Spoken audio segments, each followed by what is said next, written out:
अमित जी, 22 जनवरी को राम मंदिर में प्राण प्रतिष्ठा हुई, ये आपका एक बहुत बड़ा वादा था जो आपने निभाया, मगर ऑपोजिशन ये कहती है कि आज इस चुनाव में आप राम के नाम पर वोट मांग रहे हैं।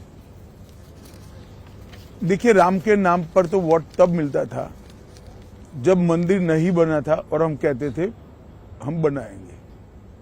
हमने तो वोट लेने का कारण ही समाप्त कर दिया। ऑपोजिशन को चिंता इसलिए है और पूरा देश उनसे नाराज इसलिए है कि जब राम मंदिर बना, शांतिपूर्वक तरीके से बना, संवैधानिक रूप से बना और प्राण प्रतिष्ठा हो रही थी, इन्होंने प्राण प्रतिष्ठा का बहिष्कार किया। माइनॉरिटी के डर से वो प्रभु श्री राम की प्राण प्रतिष्ठा में नहीं गए, इसलिए पूरा देश उनसे नाराज है।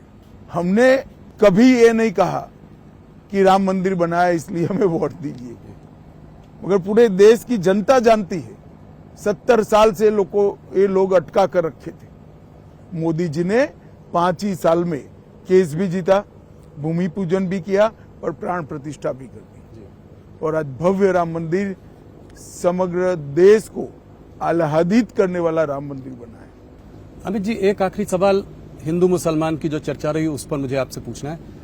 प्रधानमंत्री ने पिछले साल, 1 साल पहले पासमानदा मुसलमानों को एक आउटरीच भी किया, उनके बारे में बातचीत भी की, उनके बारे में वो सोचते भी काफी हैं। एक तरफ ये बात हो रही है और एक तरफ ये, इसमें कॉन्ट्राडिक्शन नहीं है? जरा भी नहीं है। प्रधानमंत्री जी ने सिर्फ पसमानदा मुसलमानों को आउटरीच नहीं किया है जी, ट्राइबल्स को भी किया है, दलित को भी किया है, पिछड़ा वर्ग को भी किया है, गरीबों को किया है, किसानों को किया है, मातृशक्ति को, महिलाओं को किया है, युवाओं को भी किया है। वो उनका काम है, दायित्व है जी। विकास की रेस में जो पिछड़े हैं, इनको सबके साथ एक लाइन में लाकर खड़ा करना वो सरकार का दायित्व है। मुझे इसमें कोई अंतर्विरोध नहीं दिखाई पड़ता। माहौल चुनाव का है और आप हमारे साथ हैं। आपके प्रेडिक्शंस जो है, बहुत दिनों तक बात करते हैं लोग कि अमित जी ने पहले ये बोला था, ये सही हुआ। तो कुछ स्टेट्स पर जाते हैं, गुजरात में है आपके साथ, तो गुजरात से शुरुआत करते हैं। पिछले 2 चुनावों से 26 में 26 सीटें आ रही हैं, क्या इस बार हैट्रिक करने की आपको पूरी उम्मीद है? निश्चित रूप से गुजरात में हम 26 की 26 सीटें जीतेंगे। सब और मार्जिन भी सब सीट पर हमारे 19 के चुनाव से ज्यादा होंगे। कुछ ये बात चल रही थी कि क्षत्रिय जो हैं वो थोड़ा सा रूठे हुए हैं आप लोगों से, आप उनके लिए कुछ संदेश? हम बरोबर संवाद कर रहे हैं उनसे जी। मुझे पूरा भरोसा है सब चीजें अपनी जगह पे ठीक होगी। हम 26 की 26 सीटें भी जीतेंगे और हमारे मार्जिन्स में भी बढ़ोतरी होगी। कर्नाटका की ओर चलते हैं। कर्नाटक का चुनाव आपके लिए बहुत अहम है। पिछली बार आप लोगों की वहां बड़ी जीत हुई थी। स्टेट असेंबली इलेक्शंस में आपकी हार भी हुई है हाल फिलहाल में। तो ऐसे में आप कर्नाटका को कैसे देखते हैं? खास करके अभी एक बहुत रेवन्ना जी का एक आज आपने उस पर प्रेस कॉन्फ्रेंस में आपने बयान भी दिया है। तो आप जो प्रताड़ित महिलाएं हैं, जो उसको आप कैसे देखते हैं? क्या क्योंकि वो आपके जो वहां पे सदस्य हैं, आपका वहां उनसे अलायंस है, तो आप कोई अलायंस के प्रेशर में आ जाएंगे? क्या कठोर कदम उठाएंगे आप? मैंने आज सुबह ही भारतीय जनता पार्टी का रुख स्पष्ट कर दिया है। कठोर से कठोर कदम उठाने चाहिए, मगर प्रियंका जी और राहुल जी ये कह रहे कदम क्यों उठाए नहीं जा रहे हैं। शायद उनको मालूम ही नहीं है पोजीशन। स्टेट का law and order state government को संभालना होता है और वहां उनकी सरकार है। कदम उनको उठाना है, हमें नहीं उठाना है जी। परंतु भारतीय जनता पार्टी इस घटना की घोर निंदा करती है और किसी भी हालत में कोई भी हो इसको सहन नहीं किया जा सकता और कठोर से कठोर कदम उठाने चाहिए। और भारत सरकार के विमेन कमीशन ने आज कर्नाटक स्टेट गवर्नमेंट को नोटिस भी निकाल दिया है। तो अलायंस का कोई प्रेशर नहीं है, कोई उसके दबाव में आप कभी नहीं आएंगे इस मामले में? ना हम पर दबाव है, ना हम दबाव में आएंगे। एक और कांड हुआ था, नेहा हिरमत वाला किस्सा, जिसको कि एक लव जिहाद का कलर मिला है। कलर नहीं भाई जी, ये पक्का मामला ही लव जिहाद का है। यही मैं आपसे जानना चाहता था, इस पर अगर आप कुछ बता सके, क्योंकि सीएम और होम मिनिस्टर ने कहा ये पर्सनल मामला है। वो अपनी माइनॉरिटी वोट बैंक के कारण ऐसा कह रहे हैं। मुझे एक बात बताइए, बच्ची को, किसी भी बच्ची को कॉलेज में सुरक्षा कैंपस में मिलनी चाहिए या नहीं मिलनी चाहिए? जी।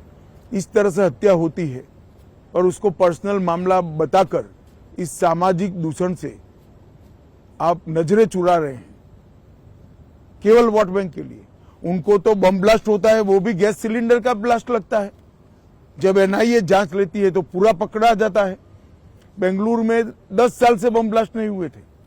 इनकी सरकार आई, एसडीपीआई का समर्थन लिया और अब बम ब्लास्ट होने लगे। अपनी वोट बैंक की पॉलिटिक्स के कारण कितने नीचे जाएंगे। देश की सुरक्षा, बेंगलुरु की सुरक्षा, कर्नाटक की सुरक्षा, इसको भी कांग्रेस पार्टी ताक पर रख रही है। ऐसे माहौल में जिसके बारे में हम लोगों ने अभी चर्चा की, कितनी सीटें देते हैं आप कर्नाटक में भारतीय जनता पार्टी और उसके गठबंधन को? देखिए, अभी एक चुनाव होना बाकी है जी, मगर मुझे लगता है कि कमोबेश हम हमारी पोजीशन को बरकरार रखेंगे।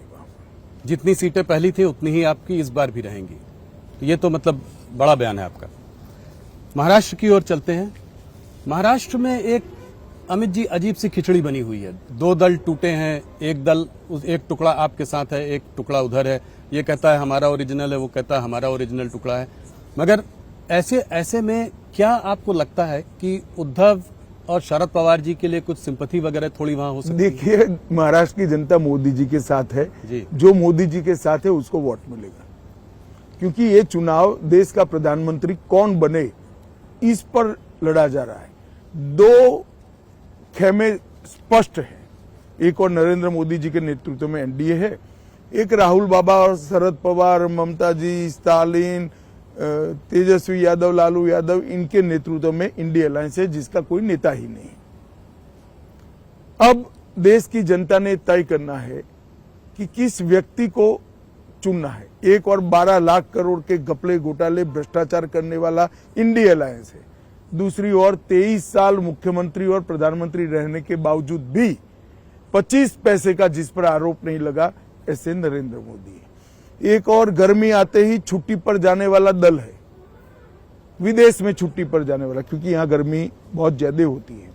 और दूसरी ओर 23 साल तक दीपावली के दिन भी छुट्टी न लेकर सरहद पर जवानों के साथ दीपावली मनाने वाले नरेंद्र मोदी है। एक और अपने बेटे, बेटी, भतीजे, बहुओं के लिए काम करने वाले राजनीतिक दल है।